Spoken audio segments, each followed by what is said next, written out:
lindungan Allah Subhanahu wa taala dan sehat selalu. Perkenalkan, nama saya Eva Fatmawati dari semester 3A dengan Prodi Pendidikan Bahasa dan Sastra Indonesia, Fakultas Keguruan dan Ilmu Pendidikan, Universitas Pancasila Tegal. Materi yang akan kalian pelajari pada hari ini adalah teks laporan hasil observasi. Sebelum saya menjelaskan apa itu laporan teks hasil observasi, silakan kalian mengamati video tersebut.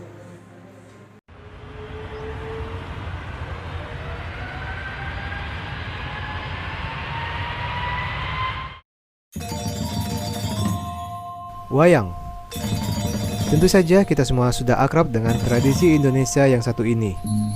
Dalam bahasa Jawa, istilah wayang diartikan sebagai bayang, mengacu pada sebuah teater tuturan yang menggunakan teknik bayangan dan efek cahaya dan diiringi oleh musik gamelan. Kata wayang juga sering mengacu pada boneka wayang itu sendiri.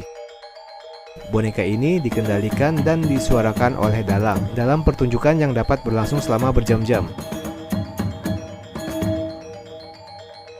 Sebagian besar pertunjukan didasarkan pada dua cerita epik dari India, Mahabharata dan Ramayana.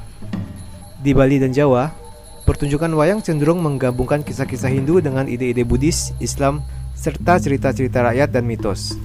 Di Indonesia ada beragam jenis wayang. Wayang hadir dalam berbagai bentuk, ukuran, dan medium. Namun ada 5 jenis wayang yang paling populer yang akan saya sebutkan. Wayang beber.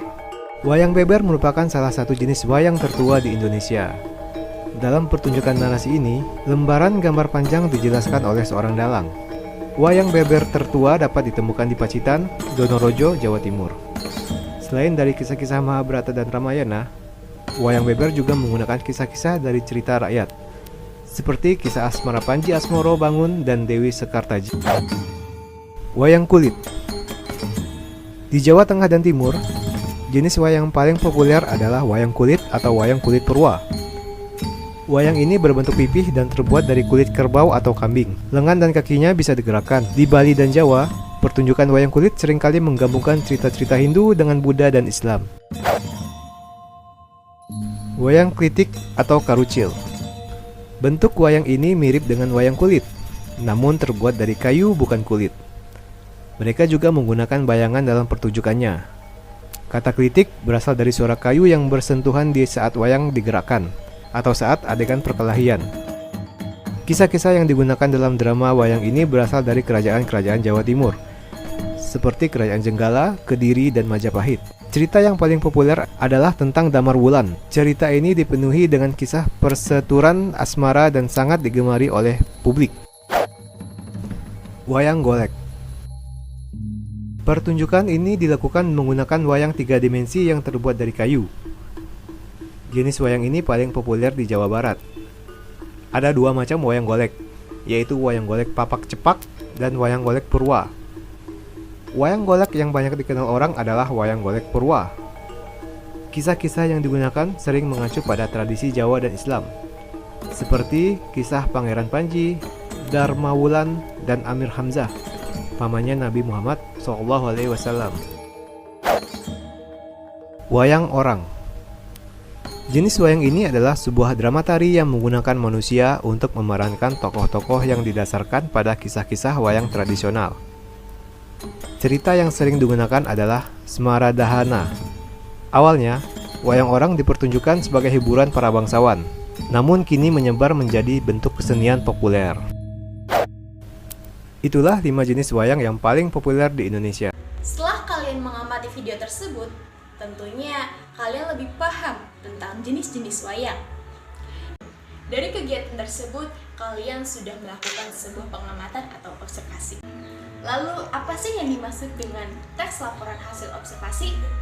Teks laporan hasil observasi yaitu teks yang berisi penjabaran umum mengenai sesuatu yang disusun atau didasarkan dari hasil pengamatan dari fakta yang ada. Lalu, apa sih perbedaan dari teks laporan hasil observasi dengan teks deskripsi? Yuk simak. Misalkan kamu mempunyai seekor kucing di rumah. Jika kalian akan membuat teks deskripsi, kalian hanya mendeskripsikan kucing yang kalian punya. Tetapi jika kalian ingin membuat teks laporan hasil observasi, kalian akan menjelaskan kucing secara umum. Bisa dilihat di layar. Tes deskripsi. Kucing saya bernama Jerry. Dia adalah kucing yang sangat penurut. Bulunya halus dan juga berwarna putih. Jika kalian ingin menulis teks laporan hasil observasi, kalian bisa menuliskan seperti ini. Kucing adalah jenis hewan mamalia karnivora dari keluarga Felidae.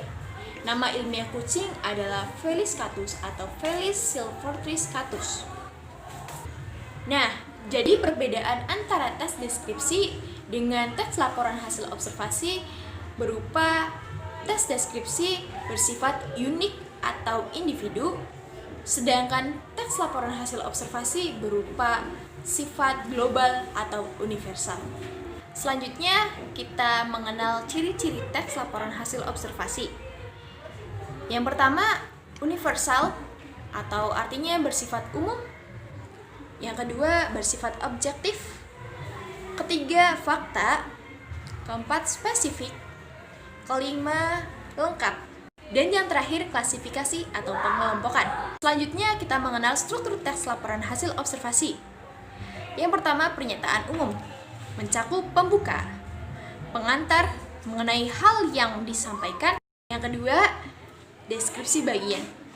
Dan yang terakhir, deskripsi manfaat.